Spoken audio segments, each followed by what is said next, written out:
Will he stay or will he go?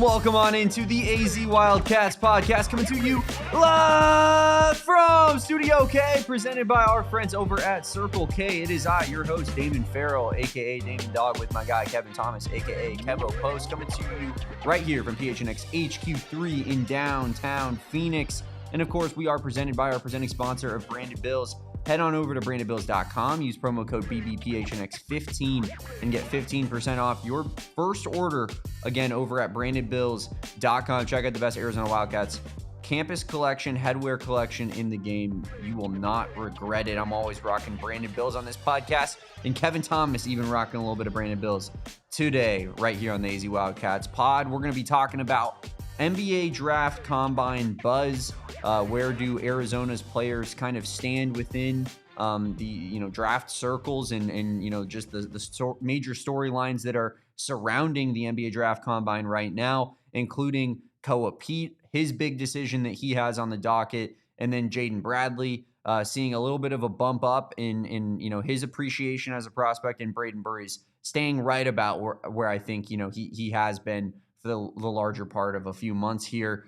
Getting into all of that, Kevin, it is a Thursday, Friday Junior. We're rounding out the week. How we feeling? Feeling good, feeling great, even though people on Twitter are feeling otherwise. It's a very negative website these days, Damon. But either way, it really is. Feeling good, feeling great. It's a nice Thursday here in Phoenix, and I'm hoping to hear some good news in terms of Jaden Bradley and Brayden Burries, in addition to Koa Peat, but definitely Jaden Bradley first and foremost on my mind today. Hence, I'm wearing the closer T-shirt today because the man is hooping out there at the NBA Combine. And I think, I want to start there today because we are going to talk about Koa Peat pretty soon into the show. If that is why you've tuned in, we're not going to wait until the end to talk about it. We're going to talk about it pretty soon in. But Jaden Bradley is on my mind today because the Suns don't have much draft capital, but a lot of Suns fans do want Jaden Bradley to stay in Arizona and go to them at number 47. And he is playing so well that, I am wondering if he's going to even be there at pick 47. And I think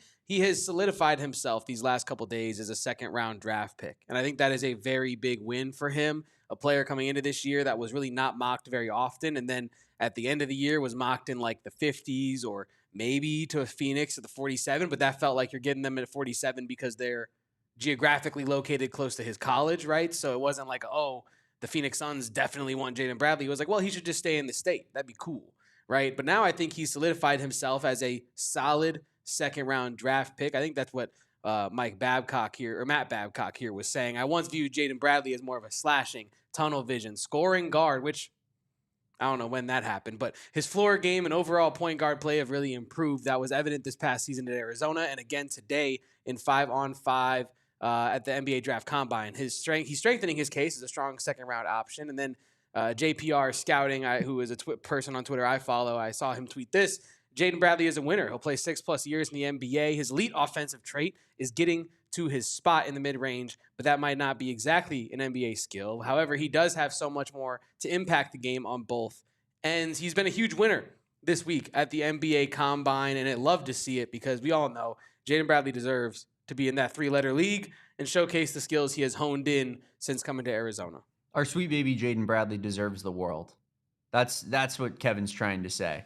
But yeah, Jaden, I think he's one of those guys that, he's going to be valued more by the team that has him on their roster and the fans that watch him play than he is going to be by outside sources. And when these NBA teams get their, very close look at him, I feel like that's the type of player that just will see a little bit of a rise, given the fact that, he's such a steady personality. He's a leader. People gravitate towards him, right? He's very mature. Like all of these things are checks in his box. If you're going down and at that position, I think that those things are all very, very coveted, right? Like he plays point guard, and leadership is certainly one of the more intangible aspects of that position, but very important nonetheless. And he combines that with a lot of play strength, high level athleticism, leaping ability. He can dunk on people, right? And he's gotten better at the aspects of his game that NBA scouts have asked him to get better at over the last couple of years, including, his 3-point shot and those percentages looking pretty healthy this past season. So yeah, I think Jaden Bradley is going to make a team very happy. And, I'm going to continue to say decade-long NBA career in the works here with our guy Jaden Bradley, because I just think that guys like that, they find ways to flourish in the NBA. And, I said this off air. I said I believe on air yesterday as well. Like I'm in the business in the second round of taking like good college basketball players, because I know that they're going to contribute at the NBA level. Maybe the ceiling is a little bit less high, but let me swing for upside in the first round and try to get game changers in the first round and round out my roster with rotation pieces in the second round. And I think Jaden Bradley is exactly that. 100%. I don't have his stats from today. I don't have the box score yet, but his stats from yesterday's combine scrimmage: 10 points. You had 4 turnovers, unfortunately, but it is a combine scenario, so take that with a grain of salt. But 7 assists, and then you had 5 total rebounds from JB. He didn't shoot any threes yesterday. He went 4 for 6 from the line, 3 for 5 from the field. I did see him splash a 3 today after the whistle. It was kind of like a live ball whistle where the shot's already up and they blow the whistle for like an off-ball foul. But he made the shot. Scouts see that. So Jaden Bradley is making a great name for himself. And I think, this whole year, after going through the draft combine process last year, we knew that like shooting was something that he was going to have to improve on if he wanted to go where he wanted to go. And I think, if you look at his stats, right, it's not like Jaden Bradley became like an outside sniper this year, but he did become a slightly more reliable outside shooter. But I think most importantly, right, if you look at his stats, 39.4% from 3 this past year on 1.7 attempts. And I do think it's his best shooting year of his career, right? You look back at technically percentage-wise, what is the best shooting year of his career, not freshman year, but his first year at Arizona, 46.4%. But that's on like Koa Peat volume. It's like 0.8 attempts per game. It's like a forwards volume, not a guards volume is my point. So I think he getting up to almost 40% on 1.7 attempts per game, I think is a very good indicator of Jaden Bradley's future development and Jaden Bradley's future success. And not only that, like he became, I think, even more physical this year, which I think we were seeing in the NBA playoffs. The physicality is off the charts, right? And I think that Jaden Bradley, Koa Peat, these guys on Arizona's roster from last year, even Mo Krivas in next year's draft class, the physicality is off the charts with the Arizona guys. So love to see that for Jaden Bradley. The stock is rising. And it's really nice to see that a guy that won Big 12 Player of the Year, and the response, and me, myself included, was, as opposed to like, wow, well-deserved. It was kind of like, oh, I didn't really expect that one necessarily. I get it, but I didn't necessarily expect it. For a guy to get, his flowers today and over the past week from scouts and pundits who all year were kind of like, it's the DeBonsa show in the Big 12 and blah, blah, blah. To see Jaden Bradley get this guy's a winner. This guy's going to help a team. You want this guy on your team is really great to see. So shout out to Jaden Bradley, man. It has been a good week for him. Talked a lot about Brayden Burries yesterday, so don't got to dig too deep into that. That's why I wanted to talk about Jaden Bradley to top the pod today. Yeah, and I would say BYU fans are in shambles, Kevin, with your AJ DeBonsa comparison, but I think that we're kind of at the point now where BYU fans, despite their obsessive nature and the freak show that is BYU Nation on Twitter, I think that ASU fans have taken over the obsession with Jaden Bradley. Yeah. Recently, right? Like taking the baton. I tweeted something about like I keep saying that decade-long NBA career soon, and half the replies were ASU fans being like, decade-long G League career, bro. And I'm sitting there and I'm like, what is it? This isn't a Caleb Love situation where he, Jaden Bradley's doing forks down and getting in BJ Freeman's, I guess it was more the other way around, but getting in a fight with an ASU player who is, a disgraced ASU player, may I add, when it all comes to fruition, and was kicked off the team and was gambling on games, which is classic. But Jaden Bradley is a cool customer. What's he do? Who's he talking crap to? Kevin? Like he seems like a really likable dude. I mean, I think that's one of those situations where it's like this obsession with him that ASU fans have is just like a total jealousy thing. They have no idea what it's like to have a player that, you know, you can hang your hat on of being like a huge contributor to winning at the highest level. So it just doesn't compute for them how he could be a player that was given these accolades, like being Big 12 Player of the Year. And that's why you have morons like Glenn who jump in the chat and make all these comments about how Brayden Burries is missing the Big 12 Player of the Year, because it's living rent free in his head for no reason, a reason that I don't think that anyone scientifically could come up with. Kevin, I'm still trying to figure out like the genesis of this hatred from ASU fans. BYU fans, at least it made sense to me. Like, I think they're weird. I love the back and forth and the jokes and the banter about it. But, like, what are we even talking about at this point? I mean, look, I think people like great basketball. And so if you don't get to watch great basketball, you're going to talk about teams that are involved in great basketball. So until they get a Jaden Bradley, they're going to look around the league and be like, man, they got Brayden Burries and Jaden Bradley, and they get to talk about Koa Peat, and they get to talk about Mo Krivas. Meanwhile, we're stuck talking about what last year. Keep in mind, ASU fans talking about last year. Talking about Mo Odom and you know, Bobby Hurley, won't he get fired and all this stuff. It's not fun. You want to talk about fun stuff, which is like awards and winning and being important. I just don't understand. Like, it's like you'll never be able to take Jaden Bradley's Big 12 Player of the Year award away. And you guys are so irrelevant that, like, it's Don Draper. We don't think about you at all when it comes to basketball. So why are you obsessive about somebody that has nothing to do with you? There's plenty of players that like actually have had like spats with ASU hoops over the years. That is not one of them. No. So that's why it's just a little bit shocking to me to see the, as you said, the passing of the baton of hatred, because it's like it just feels so irrelevant. It's the same thing as like as when I call out the Tyler Loop hate when he misses a field goal, and every ASU fan is embedding it being like classic Arizona kicker. What? Yeah, has nothing to do with you. And in the same vein, it's the same as being like Jordan Tyson is going to be great for the 4 games a year that he plays for the New Orleans Saints.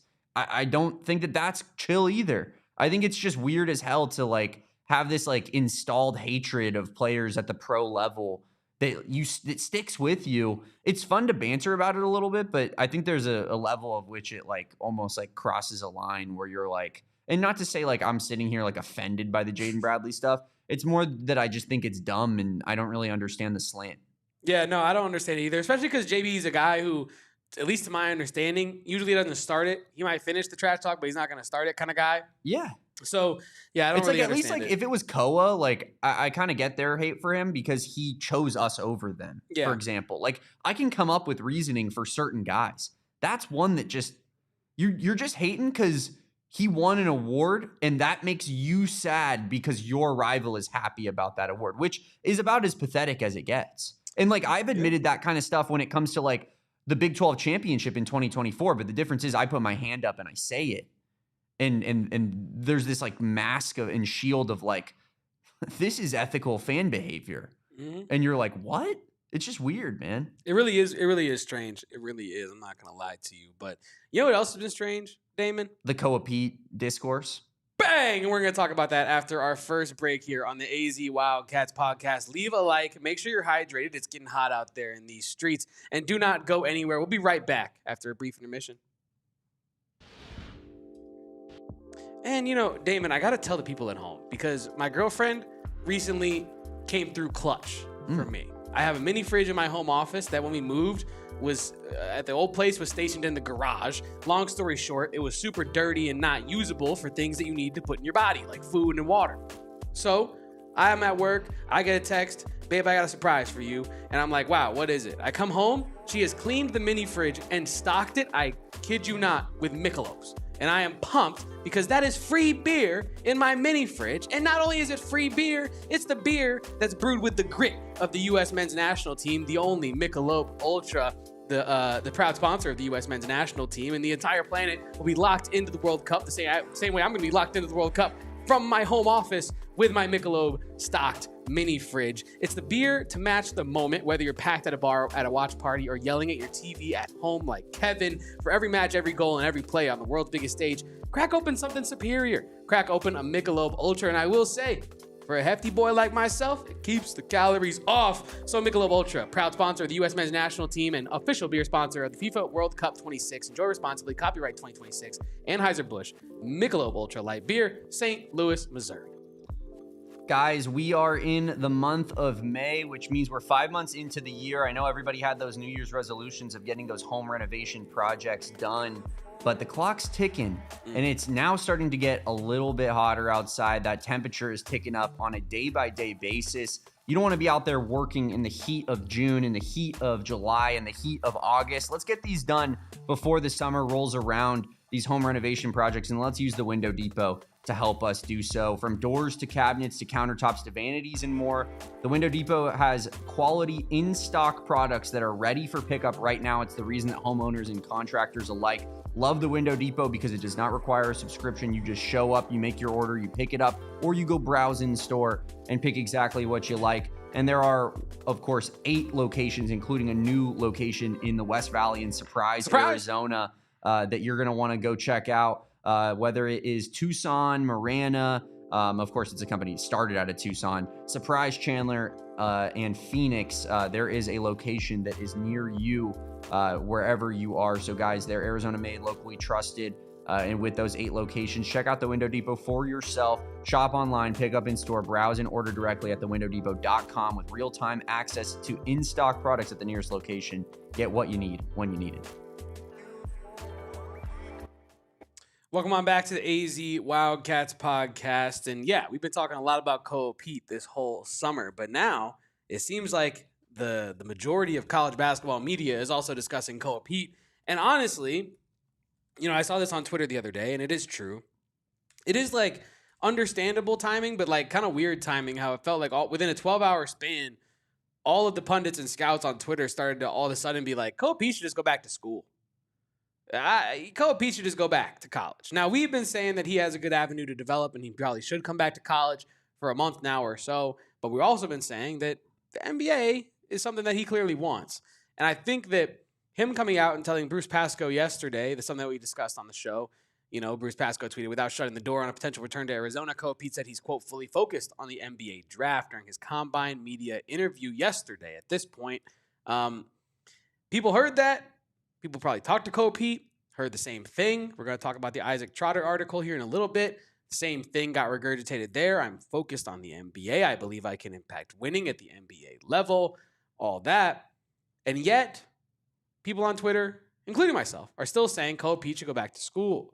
Now, look, Kevin O'Connor, you might not think he is the oracle of ball knowledge, right? But he weighed in on the Brett Siegel tweet, where Brett Siegel, I guess I should probably start with the Siegel tweet, huh? I kind of kicked everything off. He said, hearing from more NBA scouts and executives that believe Koa Peat should return to Arizona for his sophomore season, then remain in the NBA draft. Nothing's wrong with this, as Pete has the athleticism and physicality to compete, but NBA personnel want him to work on his shot. Now, everybody weighed in on Brett's take here. KOC said, Koa Peat can obviously do whatever is right for him, but I think he'll make more money at Arizona and better position himself for a draft a year from now in a weaker 2027 class, so he could easily lead lottery status next year.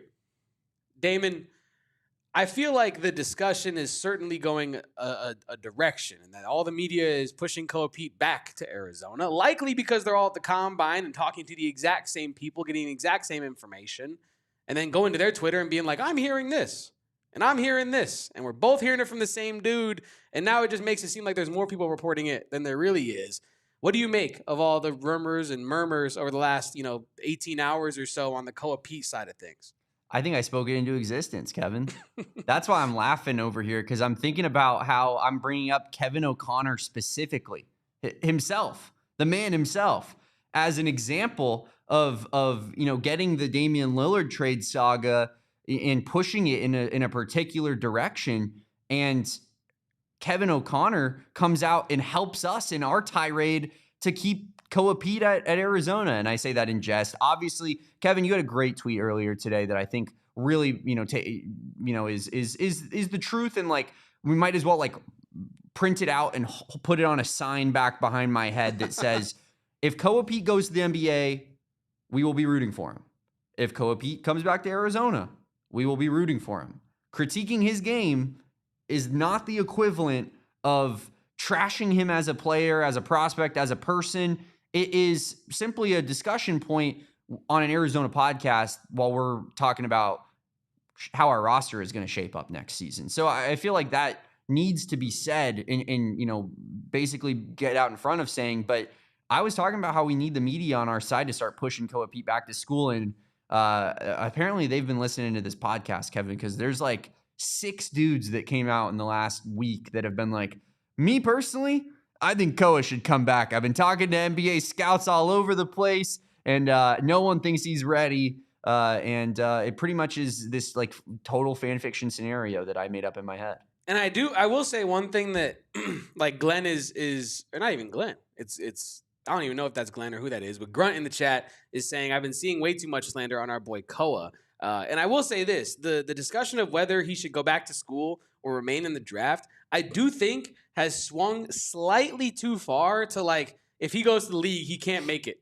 He can't cut it. And I'm thinking like, okay, well, I think he should come back to school. I think he should try to develop a more consistent mid-range game, continue to showcase his on-ball creation skills, and maybe get that 7.3 rebounds a game average next year at Arizona. Now, if you tell me, Kevin, he's going to stay in the draft, Kevin, he's going to get picked in the 2024 range by a team that's in the playoffs right now or, trying to compete next year. Do people like? I think there are people out there that think that Koa Peat is not like a productive NBA player if he goes to the NBA. I don't think that like while he is not the prospect that maybe scouts thought he was entering this season, the intangibles that we always talk about on this podcast are still there. The winning resume is still there. The ability as a lob threat and a pick and roll partner is still there. The ability that he has as a hub of offense, we talked about that at times this season. Like I don't think they're gonna let him be the hub of offense the same way they let him be the hub of offense at Arizona. But what I am saying is his passing is underrated in his game. His on-ball creation is underrated.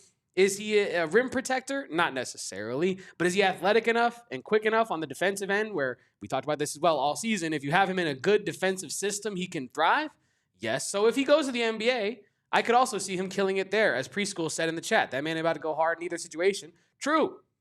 But I do think, and again, personally, as an Arizona fan, I think that the situation at Arizona fits well enough. And as we've, again, discussed all summer, this money aspect of things does matter. Now, Koa Peat says he wants to spread gospel. Koa Peat says he wants to develop his game. Koa Peat seems like a guy that is not necessarily 100% money focused, is my point with that sentence. But money does matter to everybody to some extent. And according to CBS's article by Isaac Trotter, if Peat slips to the number 25 pick in the draft, that is roughly $2.49 million in annual salary, based on 2025 projections, of course. Now, Arizona should be able to top that, not even by a miles margin, right? I mean, the market for the top front court players is like $5 to $7 million. Koa Peat, coming in as a sophomore, would be a player of the year candidate. You know what I mean? You think he's not going to make $4 to $7 million next year if he comes back to Arizona? If his draft stock slips into the 23, 24, 25 kind of range, there is I have people on Twitter saying there's a case for him coming back is weak. I got 3 million reasons as to why it's actually quite strong. 2.49 is about half of 5. I don't know if that is breaking news, but if you could double your money over the next 365 and get right back into this position, in theory, I know injury, I know life, I know all this stuff is possible. I have people on Twitter also like, well, what if he comes back and something bad happens?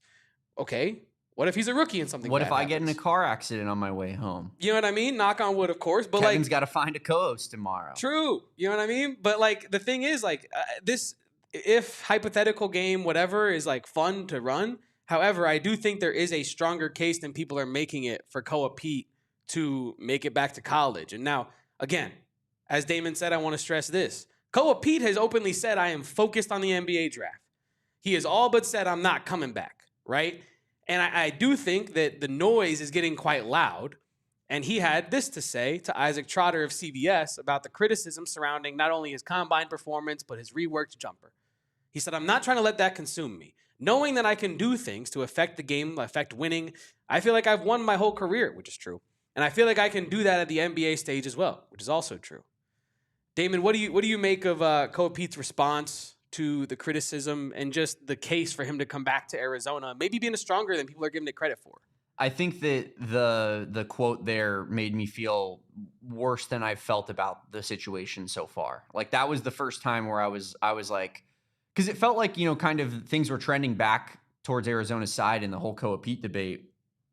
But after reading this quote and after kind of seeing the media, agenda that they've been going on recently in regards to Koa Peat returning to school, it feels like maybe that's like a cry for help, right? Like the media guys are out there saying, Koa, listen to us, or Arizona is using the media guys by proxy to be like, hey, this is the case right now. Let's get out ahead of it and let's get you back to school and work on the long-term development. And Koa and his agents are very, very singularly focused, as maybe they should be, right? Like, if you're going to, attempt to go to the NBA, maybe go all in until you realize at the last moment, can't do that. And so that's where maybe I can feel out this process and see where he's coming from that standpoint, level with Koa Peat and his camp, because I do think that you got to go all out until you can't anymore. Yeah. But I also, can't say that that makes me feel all that much better about the situation when Koa's out there listening to and responding to negative criticism about his game, and his response to that is, I'm all in. Yeah, and I think, in terms of him saying what he says here, I don't think he's wrong, right? I think he's 100% correct. Yeah. That this is why we believe in Koa Peat at the next level. Even if we think coming back to Arizona is maybe the best move for him, Kevin and I have held true in saying that we believe in Koa Peat, the player, at the end of the day, more than anything. And I do think he'll be successful. Yeah, and I think that is what you're selling Koa Peat. If you're his agent, if you're his family, if you're his friends, if you're in that inner circle, if you're a GM, if you're a scout, that's what you're asking him about, is like, okay, we expected you not to shoot.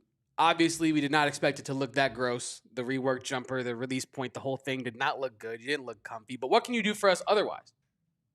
I think Koa Peat, if he is in that situation where they're asking him that question, has a ton of options to tell. And I was listening to, I think it was Sam Vecini a couple months ago, and he was talking about how when he speaks to coaches, a lot of times they don't really care about, like, now this is in broad sense. Obviously, they care about your skill set, but they don't really care about, like, oh, well, Damon, yeah, he's an elite defender, but he can't do this, and for that reason, I'm out. Coaches will look at it and be like, how many different ways can I utilize Damon? I can't utilize him as a shooter? Okay, cool. Can I utilize him as 5 other things? I want the guy that I can utilize in as many ways as possible. And I think that Koa Peat offers you a ton of versatility at his 6'7" frame. I know it's not necessarily the huge, like, 6'9" power forward, small forward tweener that you'd want him to be. But I do think that he offers you a ton of versatility, although the shot is kind of broken right now. It's very broken right now. Kinda. It's very broken. Well, it was kind of broken at Arizona. And then the I don't know. Yeah, it's got. You're gonna come at Chris Johnson again? Almost did, but I held back. It has become this is a broken. Relationship that we might need down the line, Kevin. Look, everybody makes mistakes. Everybody has those days. You know what I mean? And either way, the shot is not good right now, but it can improve. And I talked to somebody on Twitter about this last night. That, like, while Koa Peat, he can definitely develop at the NBA level just fine. We talked about that a little bit earlier in this podcast, but I wanted to reiterate it. If he goes to the NBA, he can develop at a great rate yet still, because he is a hard worker who does have a good work ethic, and he does thrive around the top of the top competition. See Team USA, see the Big 12, all that. However, and this is where it gets into the, like, preference thing. What do you think is the best fit if you're Koa Peat, right? Because I can't speak for Koa Peat. But what I will say is I think that at the Arizona side of things, you get to be on the ball and try to get live reps like that, as opposed to being like the 12th guy or 11th guy on the bench, and you're getting even like 8th, 9th, right? Like you're still only getting 10 minutes a night. Yeah, and even in those 10 minutes, you're not necessarily allowed to do the things that you've maybe been practicing because that's not what they want you to do. And I think that at Arizona, he'd have all the room in the world to shoot all the mid-range jumpers he wants, to run all of the high-low, big-on-big stuff that he wants to do. And I think that pairing him with the roster that you have coming in next year at Arizona, I just think the usage would be useful for a guy that the stuff that he needs to improve at is stuff that you need the ball to do. Right? It's not like, oh, well, he needs to improve off the ball. Sure, you can definitely do that in the NBA because you're going to be off the ball a ton of the time. But I think Koa Peat improving on the ball would be huge for him, and he can definitely do that at Arizona. Not saying he can't do that at the NBA. I know people think that when you don't, oh, well, pancakes are good. You must hate waffles. But, like, he can do that at the NBA level, but I think it might be accelerated at the Arizona level where you have all of the runway to do that, make mistakes, have the safety net of still being in college and not like, ooh, Koa Peat had a rough first month as a rookie. What does it mean? All these fan bases on Twitter that get in that way. So yeah. I think the Arizona route is definitely viable, and he can definitely develop at a high rate there. I agree with you, Kevin. I think that that's something that gets lost on in this debate a lot, in my opinion, when it comes to the people that are retractors, or I guess, or going up against what we're saying here that Koa Peat should return to school. They constantly say things like, well, wouldn't the best development coaches, best shooting coaches in the world be better for Koa Peat's development? And I think that that's a totally viable counterpoint and something that we have talked about in past episodes throughout this week on this show. But it's not like Arizona's development staff is a bunch of slouches. Yeah. And I think that's what would be my counter to that counter is this is a staff that is heralded for its development. It's propped up for its development, and in particular, its front court development with how it makes bigs multifaceted and allows them to expand their games and not only become dominant scorers and rebounders, but I think as I said, like initiators of the offense, and that's where Koa Peat I think has a lot of growth in that regard that he could have at Arizona next season. A lot more touches, as you said, a lot more on-ball reps, where he has the ball in his hands at the top of the key, and he's kind of setting the table, calling for a Mo Krivas screen, using the pick and roll, as you said, with the high-low, or just kind of being the guy that is tasked with setting the table for the offense. And that's where I think you could see big-time growth that he wouldn't be able to experience at the NBA, where, he will be pigeonholed somewhat as a role player, I think, in the NBA. Could he be more than that if he comes back to Arizona and expands his game to the point where teams have to start looking at him as a focal point of what their franchise is going to be doing moving forward, rather than, the Thunder drafted him at 29 and all of a sudden, he's going to be brought in to be the 9th man in the long-term development option off the bench for the 3-4 position. Like, that's a lot different than being picked at the 11th pick, and teams are starting to be like, well, this guy is our long-term starter at the 4 spot. And so that's where I think that coming back to Arizona could just kind of set him up for that better long-term output for his NBA career. I have a Konspiracy Kev moment for you after our next break, but I will wrap up this part of the conversation by saying this. Like, also, not to mention, and this is something you're kind of tapping into, Damon, a little bit, the investment in Koa Peat is vastly different if he comes back to Arizona and is like your star piece that you're paying $6-7 million, right? You know what I mean? Versus if he is pick 24 to the New York Knicks, or definitely if he is pick like, I don't know, 21 to the Pistons or whatever, going up the board a little bit, like, would they rather work on Jalen Duren's game individually for an hour one-on-one with the coach, or would you rather work on Koa Peat's game where you took 21st? Like, the investment at the NBA level, and you don't have to listen to me, like, listen to pros who have been drafted and have been like, man, it's up to you to do the work. They're not going to like hold your hand through the training process. If you don't, like, you're a grown man in a professional's game. If you don't want to work, you don't want to work. The investment is different at the pro level than it is at the college level, right? Like, people in the chat talking about him maybe going down to the G League route where the team is not even handling you day to day. It's the G League team that's handling you. Arizona would be fully invested in Koa Peat 365 until he is off and into next year's draft class. So I think that also. I bet Arizona has better development staff than G League staffs. But I mean, I guess that's like a thing that we would never be able to get a true answer on. But that would be my guess. Yeah. No, yeah, that is fair. And Preschool brings up a good counterpoint to the G League thing, saying the G League is kind of like the limbo between the pros and the college game. It's a lot of reps against guys that are more hungry than they might be in college, because those college guys are getting paid millions now. The G League dudes are trying to get paid those millions and get back into the league, get that starting spot. But I definitely hear what Preschool is saying there. I feel like Koa, and maybe I'm wrong in this too, but to me, like if you told Koa you're for sure going to be in the G League versus you're for sure going to round out a top 5 roster going into the preseason, I feel like he'd rather play college basketball in March Madness and go to back-to-back Final Fours and whatnot, because that's just a higher level of the sport. Now, you know, you could go to the G League, ball out there, and get called up to the NBA team. So that doesn't necessarily, like, it doesn't work like that. You're not stuck in the G League for an entire season. Caleb Love. But it just, if it was a 1-to-1 comparison, I feel like Koa's taken the college basketball route over the G League. I don't know. It does feel that way, but like from everything I've seen on Twitter, it feels like Koa Peat is just like, I'm an NBA basketball player. I hope, and like I said off the top of the show, I hope this is more of a situation where he's just like, it does myself a disservice to not be all in on the process right now. And then once we get like a week removed from this combine, then I can sit down with my family, my camp, Arizona, my agents, and talk about what the best option is moving forward. That's what I'm hoping.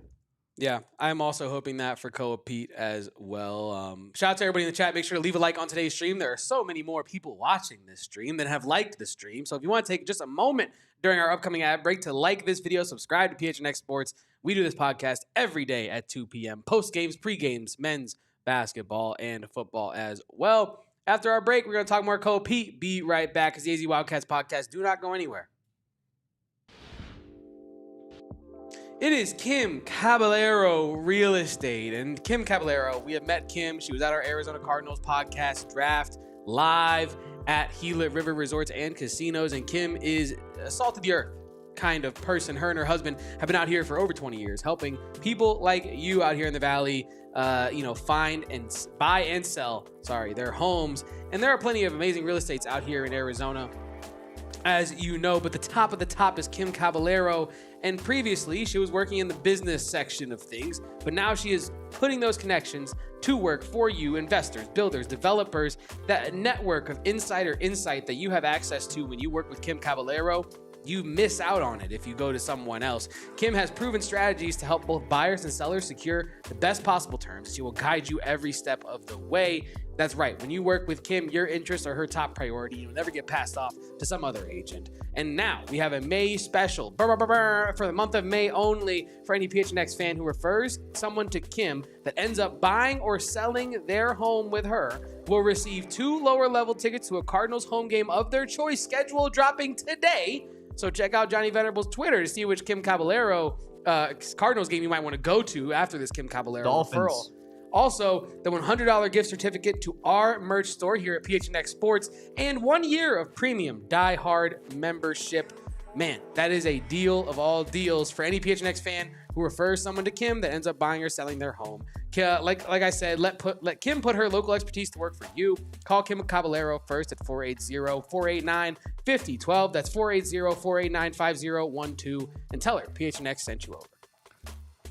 If you are on the look for some custom apparel to help make your brand stand apart from the crowd, there's no other place than Branded Bills when it comes to headwear, in particular, the best custom headwear in the game. Of course, we got some great PHNX Sports Branded Bills hats, and Kevin and I are rocking 2 of them right here on this podcast. I got the golf rope hat right there with Phoenix and that nice 3D printed logo. Kevin's got a canvas hat, which is a part of the new canvas collection. You know, may I interject? Yeah. My favorite thing about this canvas hat is, like, when I wear that hat that you have on, not your hat, but my version of that hat on this podcast. We share hats. Not always, but sometimes. I have to put these headphones on, right? And this can mess with the structure of a hat. But when I wear this hat out in my day-to-day life, it looks like I just bought it. Well, maybe not because my grubby hand's been all over it, but you know what I mean? Yeah, you could run that thing over with a car. The structure is sound. And the structure will stay sound. That's a Brandon Bills quality hat for you. And of course, if you're an Arizona Wildcats fan, there's no better Arizona Wildcats headwear to get in on as well. The campus collection, they have a partnership with over 40 universities, including all the ones here locally in state. And the University of Arizona is right at the forefront of that. Great collection, great logos, colorways. They're always updating that inventory.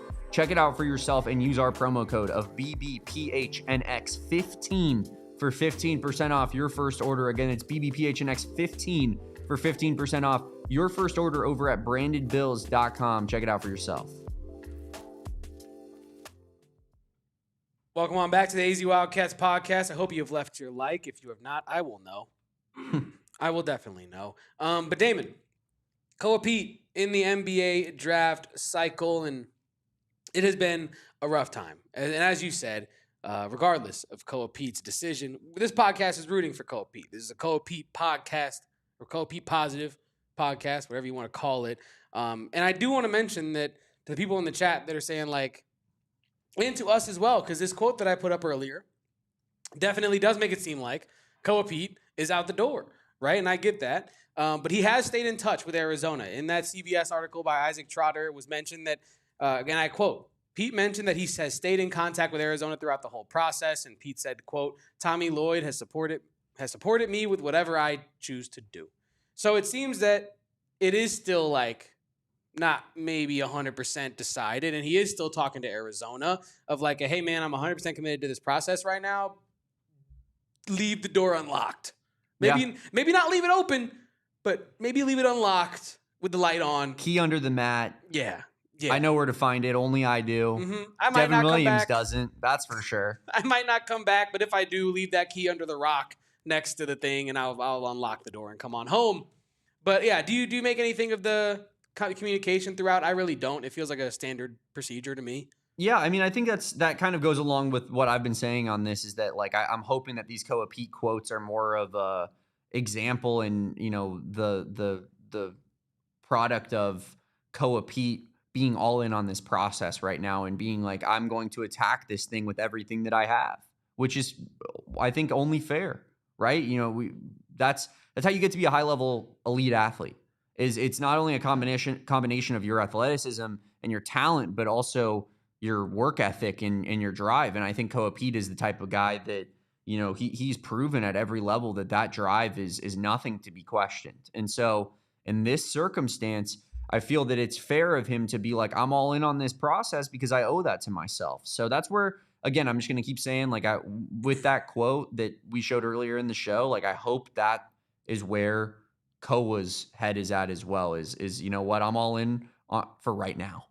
Yeah. Not all in for all time. You know what? Like, the thing about that you mentioned, and I'll add one more variable. You got to trust your athleticism. You got to have that work ethic, but also you got to be irrationally confident.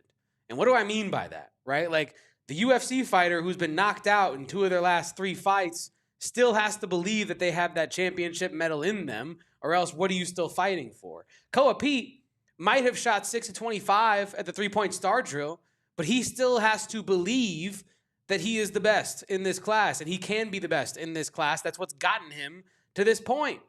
Like, he's not making it to Arizona if he's looking at the top 50 recruits and being like, well, yeah, that's actually true. That guy is better than me. Good point, ESPN. No, he's going to look at that and be like, oh, good reason to prove them wrong. I'm actually the best. You just don't know what I'm capable of yet. Or I just haven't had the right context to show it. You have to be irrationally confident in that sense. You got non-athletes like me, and, you know, I'm not going to speak for Damon, but, you know, he's quite the athlete on his own back in his day. Sure. But, you know, you got non-athletes like me being like, Koa Peat needs to rework his shot. Check out those max prep stats from my senior year, bro. Vertically accurate. You know what I mean? And he can't listen to that. He has to be irrationally confident. He has to be a guy that believes that his jumper can eventually become Steph Curry's if he wants to work on it that much. So, yeah, hopefully Koa Peat continues to just choose what is right for him. You know what I mean? Whatever this ends up being, I don't want it to be a situation where we look at Koa Peat's decision and go, man, Whiff. Bad choice by Koa Peat. Like, I just want it to be the right decision for Koa Peat, and I want him to be happy at the end of the day. But can I get in my conspiracy bag, Damon? I would love for you to get into your conspiracy bag. Because I'm over here like, man, like, why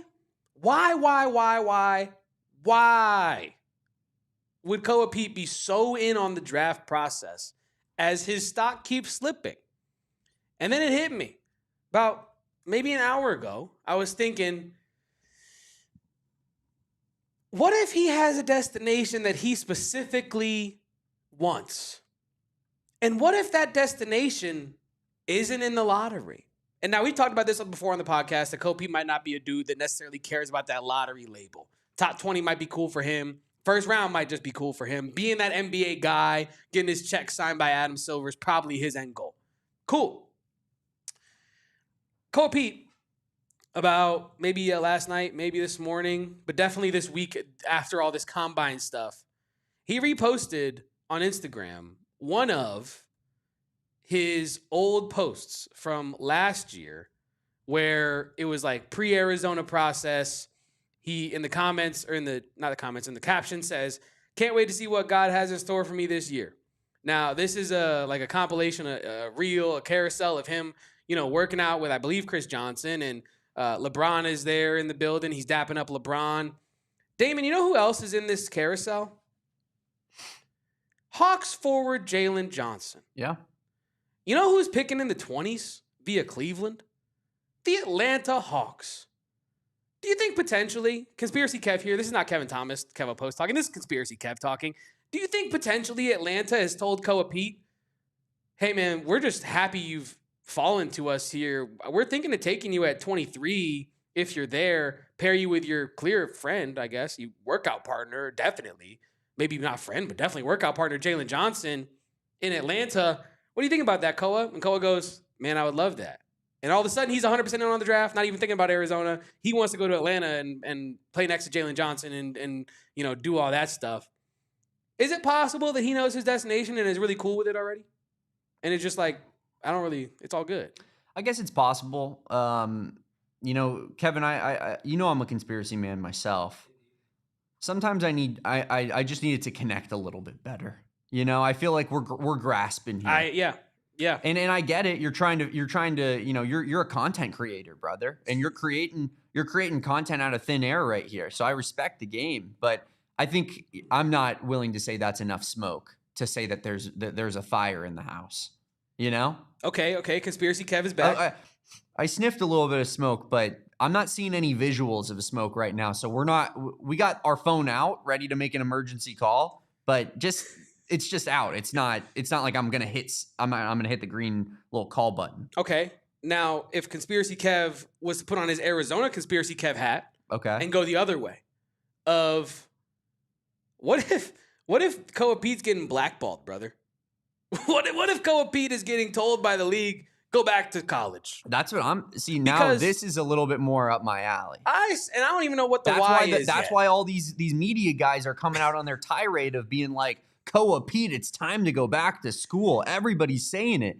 Was there a collective call made by Adam Silver and the association down to people that cover the league to say, Koa Peat, go back to school? I mean, okay. So now you're that has a little bit more legs, in my opinion. You're like, Kevin, where would you even get such a You're like, Conspiracy Kev, where would you even get such a crazy idea? And I'm like, okay, check me and Damon's Instagram DMs. Maybe actually not, but check our DMs from this morning, and you will see I sent Damon this post here, and it is, again, I'll show it here because I didn't pull it for the stream. It's just too much stuff, but there's a carousel of all these NBA draft prospects getting their little headshots taken. Brayden Burries is in there. Jaden Bradley's in there. Atega Owe is in there. LeBaron Philon is in there wearing this. It's a Michael Myers mask. Why? I don't know why he's wearing it. Jeremy Fears is in here. Abuka Okori, Bruce Thornton, Jaden Bradley, Trey Kaufman-Wren. There are dudes in here that you definitely would think would not get a portrait before Koa Peat, right? And then I'm like, okay, maybe they just didn't do it in the first one. Certainly they had a second. They did a second carousel. A second carousel. Look at all these dudes. Look. No Koa Peat. Lots of guys. No Koa Peat. NBA on ESPN. And you're like, okay, well, maybe he just didn't make it to that. This looks like a highly scheduled thing. Dudes got outfits on. Dudes are posing. This looks like, all right, Brayden, you're going to show up 2 p.m. NBA and ESPN photo shoot. 2:30, you have a media appearance. 2:45, you're going to. I don't think it's just, Koa overslept and didn't get the NBA and ESPN. What was going on in the social room? What were they told? Were they told, don't waste your time. He's going back to Arizona. Don't even do the NBA and ESPN portrait shoot. He's going back to Tucson. Damon, thoughts on this conspiracy?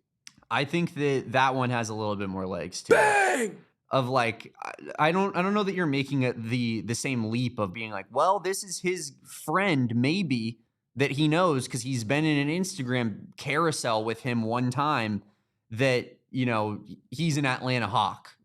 Chalk it up, write it in Sharpie. Now, a collective media scramble of people being like, it's time for Koa Peat to make the decision to go back to school. That feels like it has a little bit more of like overarching, somebody made the call type of vibes to it. Now, I said earlier in the show, I think that the number one kind of, I think, suspect in this case would be Arizona people themselves, right? Because who does it benefit most for Koa Peat to come back to school? The University of Arizona. But I will also say that I feel like this program is not really the type of program that's going out when we don't even know anything about their transfers. We can hardly even figure anything about their transfers. Yeah. Are they really going out and being like, we're going to use the media as a tool to trick one of our players to come back to school? I don't really think so. I don't think that that's the kind of unethical recruiting that Tommy Lloyd is really cool with. I think he's about as straight up as a guy as it gets, and he's probably got Koa in a room and is telling him exactly how he feels, not using Kevin O'Connor and, you know, the media mafia to kind of make his point for him. So that's where I don't necessarily think it's Arizona. So who would it then be?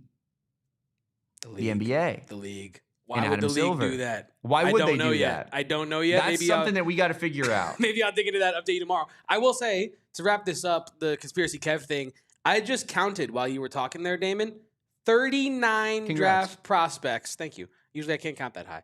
39 draft prospects got their portraits taken by the NBA and ESPN account. Not one of them. Couldn't do an even 40. Couldn't do an even 40, and not one of them is Koa Peat, who, regardless of where you think he's going in the NBA draft, is certainly going in the top 30. There are dudes in there, Braden Smith, respectfully, Jaden Bradley, who is definitely not going in the top 30. Jaden Bradley is playing his ass off every day to get into the top 40 and 50. So these dudes, the second rounders getting portraits, Koa Peat not getting included. I'm just saying it had me hitting the Brian Windhorst. What is going on at the combine? It was just weird. You know, I love to read into social posts about as much as anybody. It's maybe my most mentally ill trait, but this one felt valid. 40 prospects, none of them Koa Peat. Listen, brother, I got no problem telling you you're mentally ill when these things come about, but in this circumstance, I think that there is a little bit of smoke. Do you want to hear the caption? Sure. The caption: the next generation of NBA stars are here. Koa, they're trying to tell you something, bro. Part 2: the future faces of the NBA have arrived. That's weird. No Koa Peat. He's not a future face. He's out there. He's doing media. So you know he got his they had him post for those taken. pictures. Yeah. They just didn't post him in those pictures, which would have been unspeakable. I think about 3 months ago, right? Yeah. Like imagine that.